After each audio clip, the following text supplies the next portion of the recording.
I feel like I say this every week, folks, but this upcoming stretch for the St. Louis Cardinals is going to be super important. They have 13 home games in the next 19.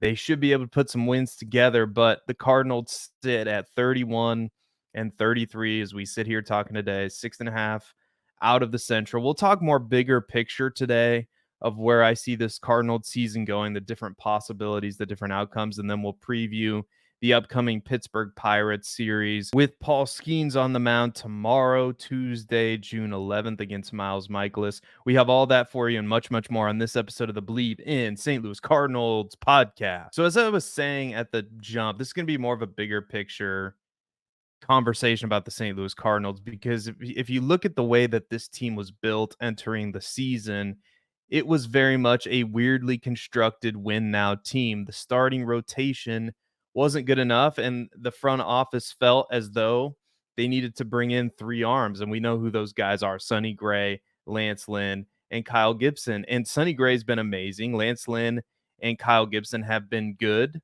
They've served their role, but they've been about as good as we can expect them to be, given the fact that they're older veteran starting pitchers. But the purpose of this conversation is to assess where we are on June 10th. And that is very mediocre by a lot of metrics. And it really makes the record make a lot of sense. The current record, the Cardinals are 31 and 33. They are 6.5 games out of the Central. They still have a fighting chance for that third wild card, as do many teams in the National League. But I just want to point out some stats. I mean, a lot of this stuff has leveled off since that hot streak back in May that the Cardinals went on. And the stats are very telling of what the Cardinals are as a team. The Cardinals currently rank number 19 in all of baseball in starting pitching ERA. They are number 17 in strikeouts per nine amongst starting pitchers. They are number 21 in home runs given up per nine amongst starting pitchers. And wins above replacement amongst starting pitchers, the Cardinals are number 21 in all of baseball. And the reason I point that out, and I've pointed out similar stats before on this show, is that the Cardinals starting pitching, as good as it's been at times, has been wildly mediocre to below average. So if this is what you're going to hang your hat on, I don't think you can. I don't think this starting pitching is enough to advance you in the playoffs. I don't think it's enough really to maybe even win a wild card series if you're lucky. That's kind of what we're looking at here. They certainly can't match up against a team like the Dodgers or a team like the Phillies right now. And you turn your attention to the offense and you go, well, the offense surely has come around. And as far as batting average goes, the Cardinals rank 18th in all of baseball. There's in slugging percentage, the Cardinals rank 23rd in all of baseball. WRC plus, the Cardinals rank number 18 in all of baseball. You got a home runs, which the Cardinals have slowly come around. They're number 22 in home runs in all of baseball. So you get the point. WOBA, weighted on base percentage or weighted on base average, the Cardinals rank 22nd in all of baseball. So you look at all the stats and all the conceivable metrics that you can point out. This team is wildly mediocre, and that's reflected in the record. So the question is, how should the Cardinals approach the rest of the season? Should they go out and acquire a starting pitcher? Should they go out and acquire a bat? Should they go out and acquire a bullpen help? Well, my question would be this, and I get it. We live in a world where the Arizona Diamondbacks made it to the World Series winning 84 games. I understand. But what are the chances that this team, A, makes the playoffs and B, advances in the playoffs? To me, not very good, especially considering that they really have one legit starting pitcher at the top of the rotation to throw out in a playoff series, in a wild card series, in the best of three in a wild card series. That would be Sonny Gray. I would guess you'd throw out Kyle Gibson in game 2 or Lance Lynn, one of the whichever one is pitching better at the time. But I honestly don't know. I honestly couldn't tell you. I would probably prefer Kyle Gibson at this point, but it sure isn't going to be Miles Michaelis, even though he's pitching better now. I guess it could be, but if you're asking me, who I trust is probably one of Kyle Gibson or Lance Lynn, you know? And the Cardinals really, I mean, Andre Palante pitched well yesterday, but I'm going to need to see more from him to really believe if he can be the fifth starter in that rotation. And that's another factor, is that the Cardinals, I mean, maybe Andre Palante is that guy, but currently they don't really have a fifth starter in the rotation. They're trying out Palante. They tried out Zach Thompson. They tried out Matthew Liberatore. That didn't work. And it's very alarming that this team doesn't have options that they can call up from the minor league level. And that goes for the position players as well, because I know Dylan Carlson has been hitting better recently, but Dylan Carlson has been terrible. He's been really bad. And the Cardinals really needed somebody to come up from the minor leagues to provide a jolt. I mean, but they aren't doing that. They're still relying on Dylan Carlson, who's hitting 175 on the season, right? Brandon Crawford hitting 162. Not great, you know. Victor Scott in his short time in the major leagues, 0.085. And I was the biggest proponent of bringing up Victor Scott. So, again, there are some good things that are happening with this team, but you look at the totality of it and you go, wow, they are below average in a lot of metrics, a lot of statistical categories, pitching, hitting, and even defensively. When you look at the Fielding Bible's defensive runs saved, the Cardinals rank, and guess where they rank? Number 20, below average, -7 defensive runs saved in all of baseball. It's not great for what was once considered one of the better fielding units in all of baseball when they won those, well, I can't even remember, 5 or 6 Gold Gloves back in, what was it, 2021 or 2022? Long, long ago in a galaxy far, far away, that seems. And you have players like Paul Goldschmidt who are turning it around, but aren't what they once were. And Nolan Arenado, hopefully he can turn it around because the Cardinals have him under contract for a long time. My point is, when you look at the totality of the situation, it really looks as though that the Cardinals should look to be more sellers than buyers at the trade deadline, assuming the season continues to go down this path. And it could turn around. It could turn around this month, which is why, I'm left thinking I really don't know what to think about this Cardinals team. All I can do is look at what I see on the field. Watch just like you, I'm watching the games. I look at the stats. I look at everything that I can find about the St. Louis Cardinals. Everything that I can find, I put it all together and I make my judgment. And what everything that I'm seeing is telling me is that this team is wildly mediocre, just tremendously average, just not spectacular in any way, shape, or form. And so what I would prefer as a fan is knowing that I probably don't have a chance, It's going to be a long shot, it looks like, to make a wild card spot. It's certainly possible, especially considering the Cardinals schedule coming up, which we will talk about here in a moment. But you look at all the stats I laid out, you look at how they're playing on the field, especially defensively now. It's not good. It's very average, and average baseball teams don't make it very far in the postseason.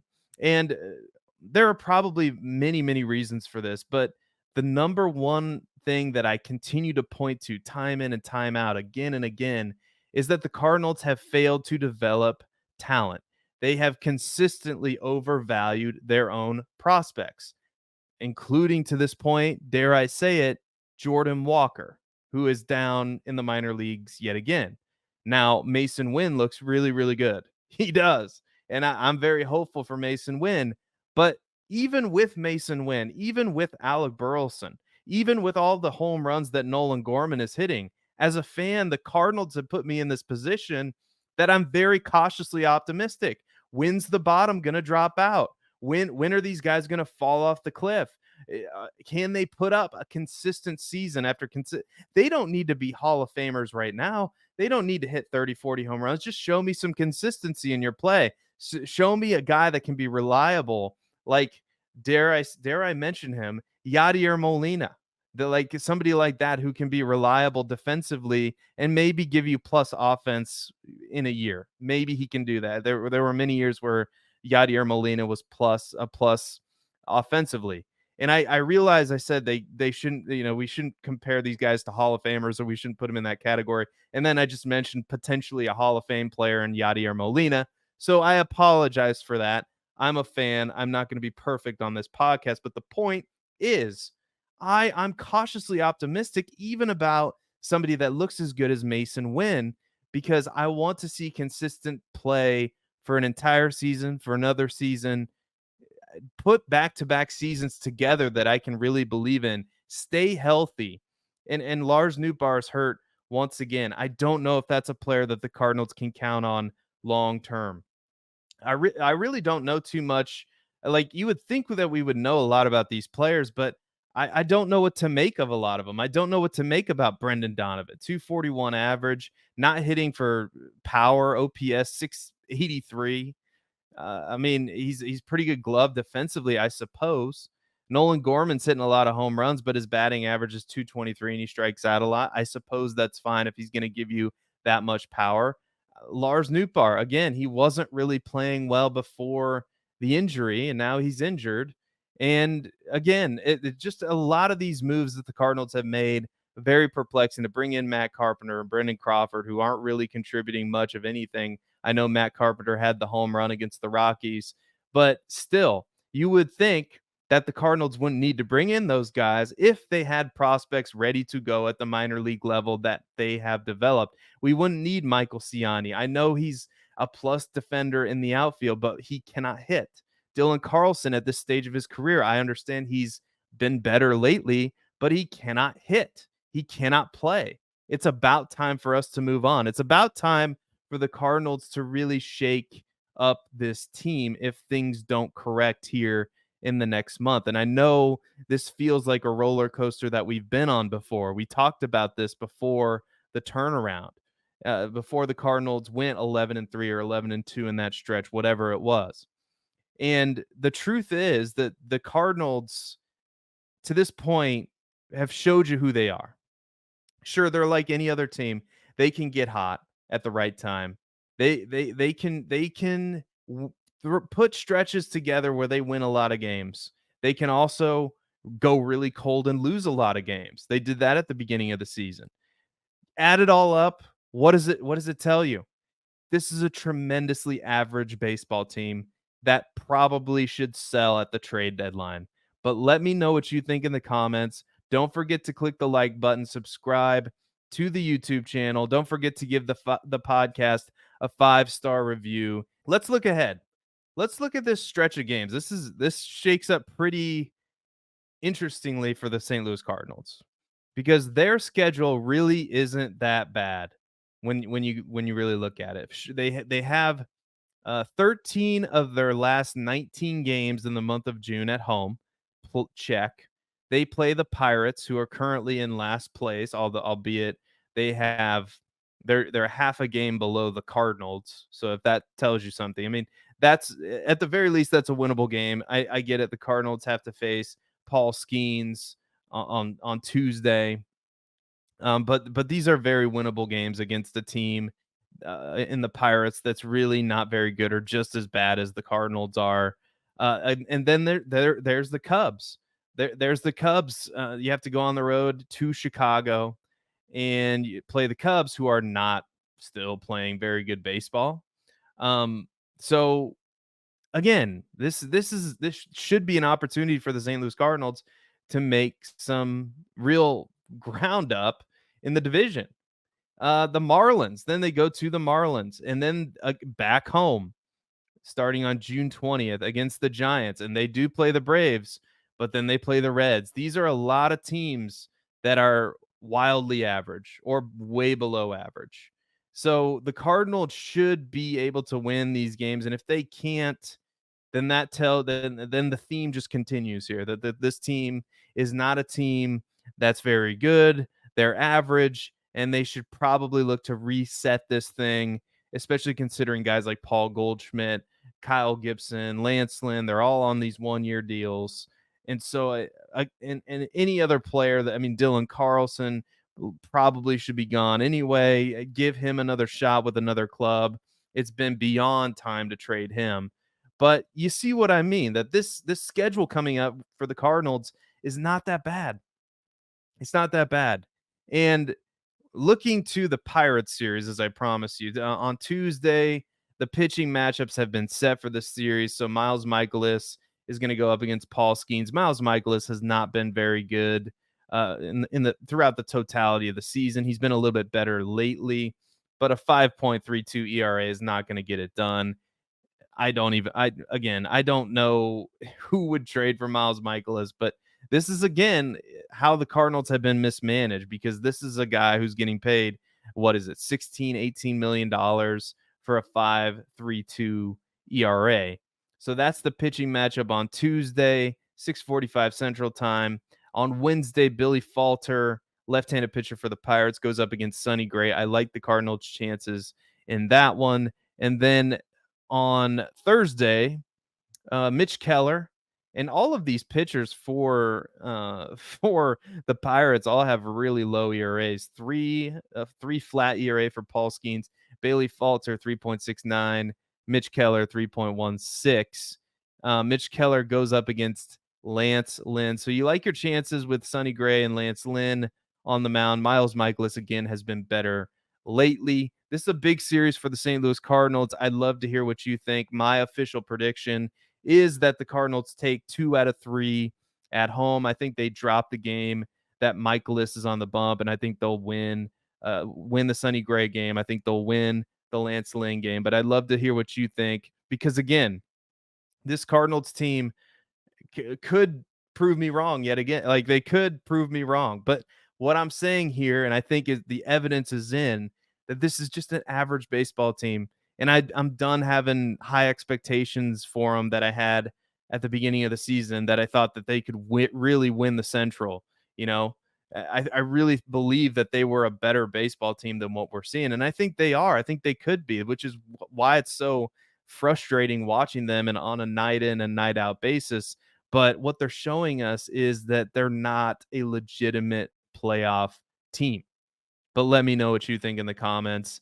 And again, it's going to be an interesting June. It's going to be fascinating to see how the Cardinals finish out this month in a time where they really can rattle off a lot of wins. So again, thank you so much for listening. Thank you so much for watching. Until next time, let's go Redbirds. Let's get some wins. Let's at least get ahead of the Cubs in the standings, for crying out loud. And we will see you later. Bye-bye, everybody.